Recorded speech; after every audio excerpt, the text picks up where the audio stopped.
김민하 기자 어서 오세요. 안녕하세요. 오늘 주제는 은퇴냐 상황 정치냐입니다. 오늘 서울 중구 웨스틴 조선호텔에서 이해찬 전 더불어민주당 대표의 전기만화 발간 축하회이 열렸는데요. 이 50인 이하만 모일 수 있다는 사회적 거리두기 2단계 실내 모임 지침에 따라서 45명이 초대가 됐는데 정부 여당의 핵심들이 모두 모였다 이렇게 얘기해도 과언이 아닌 그런 자리였습니다.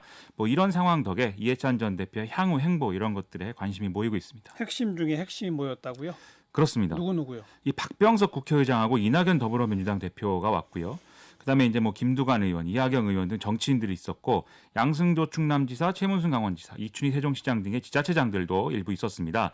여기에 더불어서 이동걸 KDB 산업은행 회장이라든지 김용희 국민건강보험공단 이사장 이런 기관장들까지 그야말로 각계를 망라하는 이런 인물들이 모인 것인데 네. 특히 이동걸 회장이 여기서 건배사를 했거든요.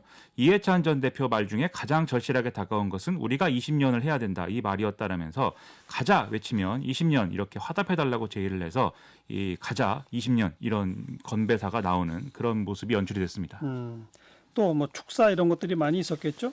그렇습니다. 다들 한 7명 정도가 얘기를 했는데 박병석 의장과 이낙연 대표가 뭐라고 했는지를 좀 정리를 해보면 박병석 의장은 이해찬 전 대표를 민주정부 13년의 역사이자 주역이다 이렇게 칭하면서 정당 민주화를 일궈낸 주역으로 한국 정치사에 기록될 거다 이렇게 평가를 했습니다. 예. 그러면서 술과 담배는 좀 줄여라 이렇게 충고를 한다 이런 얘기도 했는데요.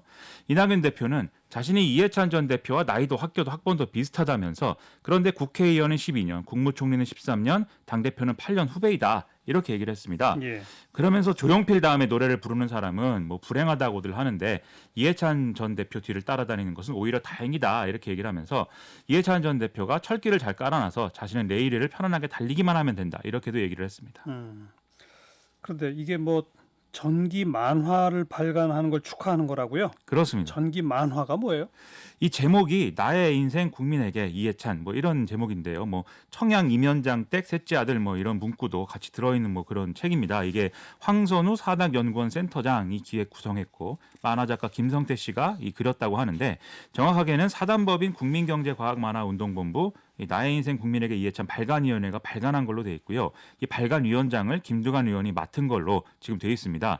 그리고 최근에 이 책이 또 신문에 전면 광고로 등장하기도 해서 이때 논란이 또 된 바도 있었습니다. 맞아. 그 전면 광고 저도 보긴 본 것 같네요. 그렇죠.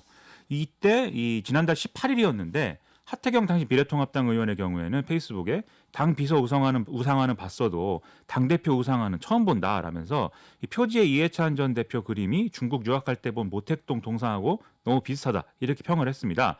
그러면서 본인이 대선 출마를 하기로 한 거 아니냐 이런 얘기도 했는데요.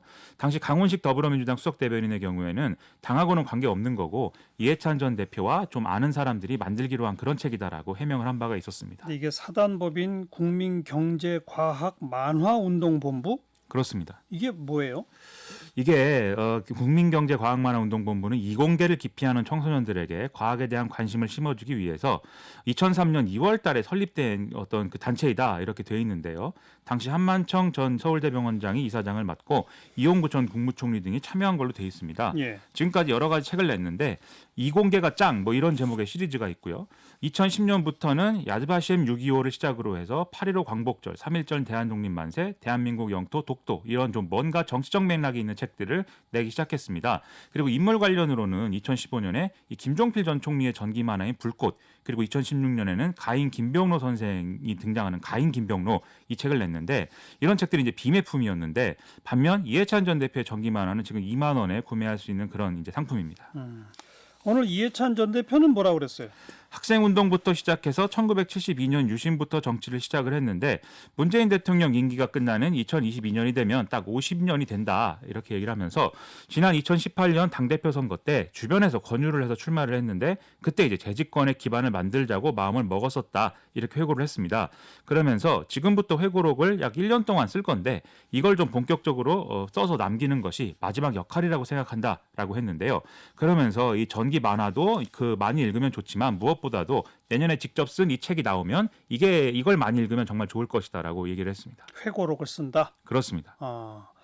그동안 알려지지 않았던 내용이 들어갈 수도 있죠, 이제는. 그렇죠. 이게 아무래도 자기가 은퇴하면서 쓰는 이제 마지막 작업이라고 하고 있기 때문에 그동안 공개되지 않았던 어떤 사실이라든지 이런 게 포함될 가능성이 이제 있어 보이고요. 그리고 그간의 어떤 정치적 과정에 대한 이해찬 전 대표 나름의 관점, 주장 이런 것들이 당연히 반영된 그런 내용들이겠죠. 그런데 시점이 특히 내년 하반기가 되면은 2022년 대선을 앞둔 시기일 것이고 그렇다면 회고록의 내용이 또 정치적 논란거리가 되지 않겠습니까? 이런 상황이다 보니까 이해찬 전 대표가 다음 대선까지 여러 수단으로 정치적 영향력을 유지할 것이다. 이런 전망들이 계속 이제 이어지고 있는 것이죠. 당대표 그만둔 후에도 뭐 유튜브 방송 이런 데서 발언을 쭉 이어가고 있죠. 그렇습니다. 지난 11일에 방송인 김어준 씨가 진행하는 유튜브 방송에 나와서 이 추미애 법무부 장관 아들 의혹에 대해서 한마디 했는데요. 이 보수 야당이 카투사 얘기 한참 하다가 잘 안 되는지 딸 얘기를 들고 나온 거 아니겠냐. 이것은 억지다. 이렇게 얘기를 했고 이 진행자인 김어준 씨가 뭐 이걸로 정권을 교체하려는 거 아니겠느냐 이렇게 질문을 하니까 그것은 꿈이다. 이렇게 답을 하기도 했습니다. 이게 이 논란 초기만 해도 여당 내에서 이렇게 적극적으로 뭐 반박에 나서는 사람은 사실 소수에 불과했었는데요. 이해찬 전 대표가 이런 태도를 보이면서 분위기가 달라졌기 때문에 역시 이해찬 전 대표가 계속 영향력을 발휘하고 있다라는 측면에서 해석이 많이 된 그런 사건이었습니다. 그럼 현 이낙연 대표 입장에서는 이게 부담스러워지는 겁니까? 어떻게 되는 겁니까? 오늘은 일단 덕담을 내놓는 좋은 분위기였는데요. 하지만 이낙연 대표는 그렇지 않아도 좀 당내 기반이 좀 단단한 상황은 아니다. 이런 진단이 있기 때문에 앞으로 뭔가 독자적인 행보를 모색한다라고 한다면 이해찬 전 대표의 존재 이런 것들이 당연히 이제 부담이 될 수가 있겠죠.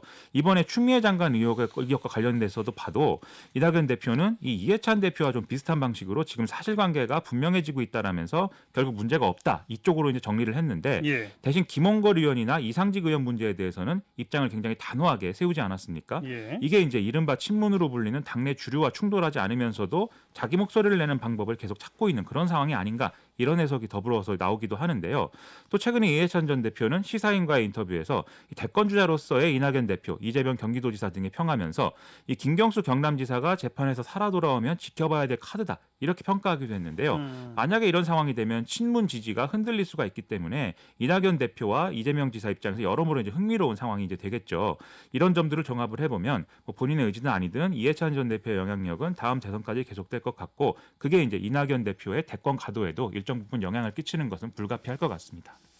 김민아 기자 수고하셨어요. 고맙습니다.